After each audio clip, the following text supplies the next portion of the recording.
All right, so let's talk about the people of atomic structure.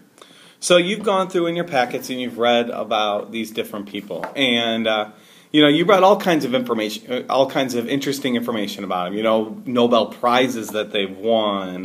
When the times when they've done things. You read about their lives a little bit, and not that that stuff isn't important, but what I want to do is I want to go through real quickly one person at a time and just say, okay, in chemistry, what was the window dressing and what was important? And what I mean by window dressing is what's the stuff that, was there and it looked nice and pretty, but it wasn't essential. So here we go. Democritus, we'll start with him. The big idea on Democritus, he came up with the word, the atom. Atomos is what he called them. But basically, he coined the term atom. Boom, that's his thing. J.J. Thompson. J.J. Thompson did a couple of things. He had the plum pudding model. He also had the cathode ray experiment. And his big thing is he discovered the existence of a subatomic particle that was attracted to positive energy. Now, when he combined that with the law of attractive forces, he said, oh, okay, opposites attract, therefore this particle that's attracted to this positive plate must be negative. So J.J. Thompson, what did he do? He discovered electrons. J.J. Thompson discovered electrons. Ernest Rutherford, what he did is he did something called the gold foil experiment. Basically, he took a room, he took a screen, and that screen was circular with a little opening. And basically what he did was he took alpha particles and he fired them at a piece of gold foil that was hanging from the ceiling. And what he expected to happen was, quite frankly, he expected those particles, those alpha particles, to go right through the gold foil and hit the back of the screen. All right? And the weird thing about his experiment was, he found that as he's firing these gold particles, oh boy, some of these golden particles are like coming back at me. So he was like, oh, well, then those particles must be hitting something. So what he discovered was, again, the law of attractive forces. These alpha particles were positively charged. And so what he said was, we must be hitting something that is positively charged, and Coulomb's law says that they repel. And so what happens is, he said, okay, there must be a positive charge inside of the nucleus of atoms. And so that's what the gold foil proved for him. Now, the other thing that he proved, though, is most of the time, the particles did go straight through the foil, and they did hit the back of the screen. And so he also proves that, you know what, atoms are mostly empty space. Because, 99 times out of 100 guys, he didn't hit the nucleus. He hit the space outside the nucleus, and it went right through. But every now and then, if he hit the nucleus with that positive alpha particle, and it came into contact with those positive protons in the nucleus of gold foil, right, they got repelled and they shot, left, right, back at him, etc. So his two things are that atoms contain a positive dense nucleus, which we know now contains protons, positively charged subatomic particles, and mostly empty space. Positively charged nucleus, empty space. Rutherford. Robert Milliken did something called the oil drop experiment. He basically took and made a canister, and he dropped oil into this charged, he did two plates, positive and a negatively charged plate, and he looked at how fast the oil dropped, basically.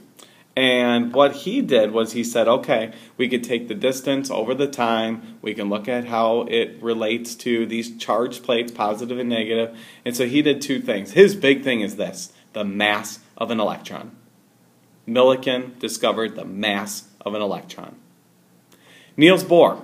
Niels Bohr is a guy who came up with a model for how atoms looked like. It's called the Planetary Model. The reason we call that is if you put the nucleus in the middle, right, the electrons would orbit like planets around the sun. So Bohr came up with this idea that there were these this nucleus with protons and neutrons in the middle, and these electrons that were around the outside. Now, it's a really good model because at the time, back in 1913, we didn't know what the atom looked like. So for him to say that the electrons were outside, was, and where they were, was pretty novel. Remember, there's lots of empty space between those electrons. In relation, I heard somebody say once that if you were to, compare where electrons are found with regards to the nucleus, you could stand in my classroom and the first electron you might not find would be until like 50-yard line of Dutch field. I mean, that's how much empty space there is in atoms. But Bohr came up with this idea of representing these things, and he was wrong. He also said energy increases as you move away from the nucleus, and he was also wrong. So Bohr is going to be wrong for two things. One, the planetary model. He says electrons orbit like planets around the sun. They actually don't. We're going to get to something called the charged cloud model eventually. But he also says energy increases and moves away. Not necessarily true also. James Chadwick. James Chadwick came up with something called the neutron. So his big thing is he discovered the neutron. Do I want to tell you more about him? No, I really don't. All right, de Broglie, Louis de Broglie. Louis de Broglie was the guy who said, okay, so we know that atoms are made up of particles, right? Protons, neutrons, and electrons. And the movement of these particles causes different reactions to occur. So one of the byproducts of this, according to Einstein, the photoelectric effect, is that when we excite particles, right, they go from a ground state to an excited state, fall back down, and I'll explain that even more in another video. But the idea here is that light is created. So what is light created by? It's created by the movement of electrons. But here's the thing. My eye has to interpret that light.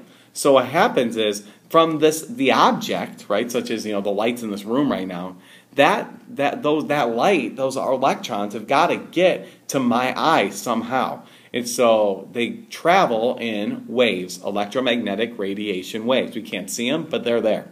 And so Louis de Broglie is the guy who said, okay, you know what? Light exists both as particles, the movement of electrons causing these waves to be created, and those waves move through the atmosphere to my eyes. So light exists both as waves and particles.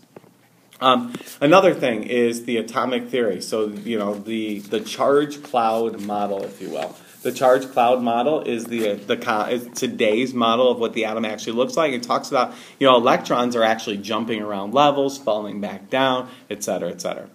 The last one I'm going to talk about is a guy named Werner Heisenberg. Werner Heisenberg is a guy who came up with an idea that, electrons, Bohr says we could go look for them, right? We could go find them in that planetary model. And Heisenberg came along and said, no, you can't. Those electrons are moving all over the place, thus the charged cloud model. And so he says this: you cannot know the position and momentum of an electron at the exact same time. What does that mean? It means that the electrons are constantly changing due to exterior radiation sources, such as the sun. Okay? Such as, the lights in this room are functioning because there are electrons being in the gas bulbs of the incandescent lights, or actually these are fluorescent lights that are in the room. That's causing the particles to have energy and move about. When that energy moves about, right, we just talked about the idea of light being made by waves and particles. Heisenberg says you can't know both the location and momentum of those two things simultaneously. So basically, in a nutshell, what he did was he disproved Bohr. So Heisenberg's big thing is he disproved Bohr. Okay? And again, we talked about the charged cloud model. But those are the important scientists, and those are the important things that they did. Okay? So, in review, real fast. Democritus, empty space. Thompson, electrons. Rutherford, positive nucleus, empty space. Milliken, massive electron. Chadwick, neutrons, existence of neutrons. Bohr, model of the atom, planetary model, proven incorrect. De Broglie, waves and particles. Light exists of waves and particles.